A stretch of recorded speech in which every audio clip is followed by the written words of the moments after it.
Здравейте, вие сте с Васка P Smart Zone. Днес ще ви получих пакет с телефон. Купил съм го на сайта на eGlobal Central. Пакета пристигна за 6 дена, безплатна доставка. Вътре трябва да има телефон Asus Zenfone 2. Сега ще отворим.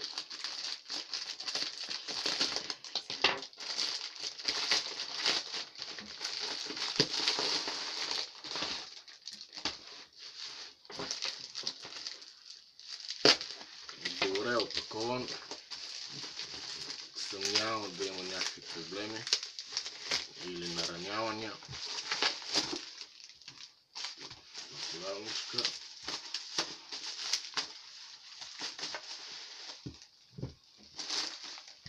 Ето го и самия телефон. Кутията е същата като предишните модели Asus Zenfone 4, 5 и 6. Същата кутийка.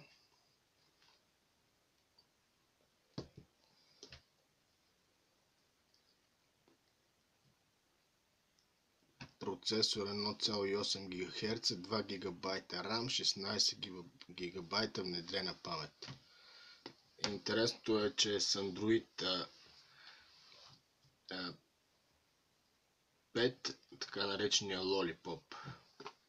Това е много интересно, до сега не съм имал такива с Android, с 5 Android.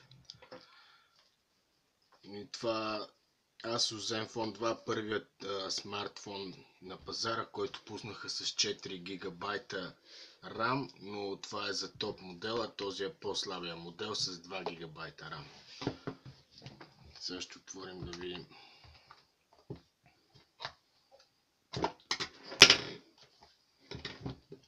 Самия телефон.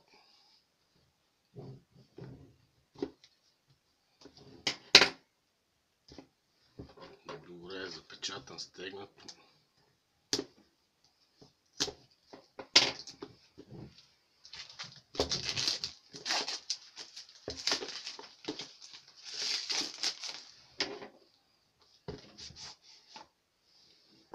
Ето и кутийката. Сега ще извадим самия телефон. По 13 мегапиксела камера, 5,5 инча дисплей, 64 битов процесор, 4 ядрен. Интерфейс е на Asus Zenfone.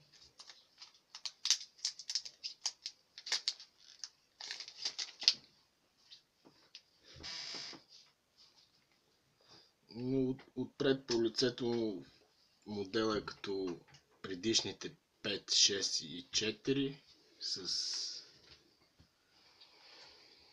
същите стил Zen с полуексцентрични окръжности. Разликата е, че са преместили копчето за включване и изключване на горния панел от горната страна, където също така е 3,5 жак за слушалки и помощен микрофон. Отдолу виждаме 3 сензорни бутона, вкъщи, връщане обратно и неотдавна открити сайтове. Отдолу USB и главния микрофон. Отстрани фирмата е решила да освободи панелите от други всякакви копчета и бутона за увеличаване и намаляване на громкостта са го сложили отзад на задния панел, може би като в друга известна фирма и техните модели. Камерата и двойна LED светкавица, логотип на фирмата и по долната дължина отворите за динамиката. Intel Insight. Стъклото Gorilla Glass 3, Corning.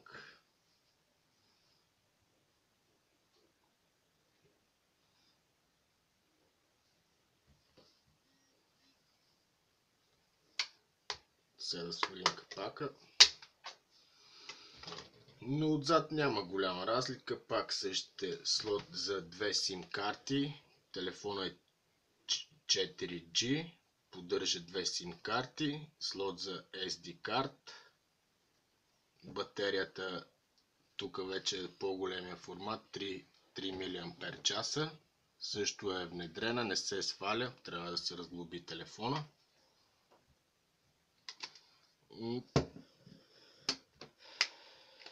Аз съм ползвал предните модели, сглобката е хубава, нормално, няма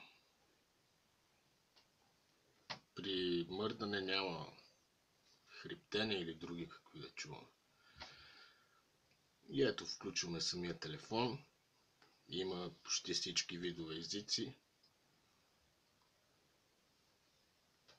Избираме английски.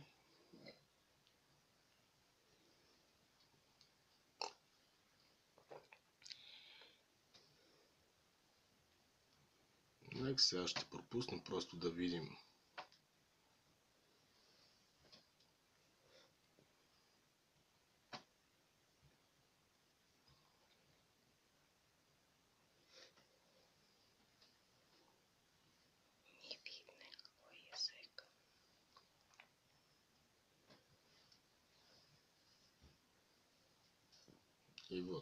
И ето самия екран. В този по-слабия модел на Asus Zenfone 2 на 1000 е High Definition, а вече в по-топ модел е Full High Definition.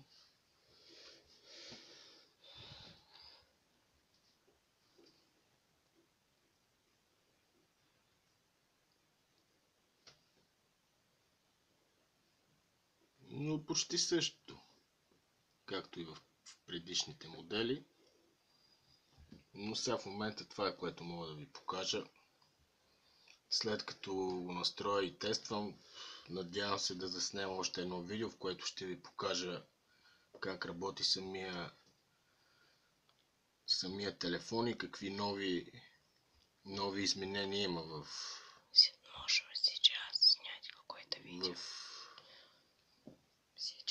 интерфейса. Но, както и преди съм казвал и сега, това е бюджетен смартфон на фирмата Asus. Купил съм го за 198 евро. И всеки сам си преценява какво търси и за колко пари е готов да похарчи за телефон. Което виждам неудобно е с една ръка, когато ползвате копчето, всеки път да включвате екрана е неудобно. Но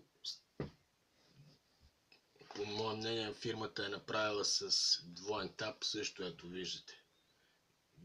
Два пъти почуквате по екрана, се включва, два пъти се включва. Също има за намаляване на екрана, когато искате да работите с една ръка, с другата ръка сте заети. Също така има и с... Но това може би в следващото видео ще ви покажа, когато за включване на различни страници, камера и друго, само изписване с знаци. Но в момента много не съм запознат, не съм работил с този телефон. Това е, надявам се да ви е харесал. Очаквайте следващото видео, подписвайте се на канала, до нови срещи!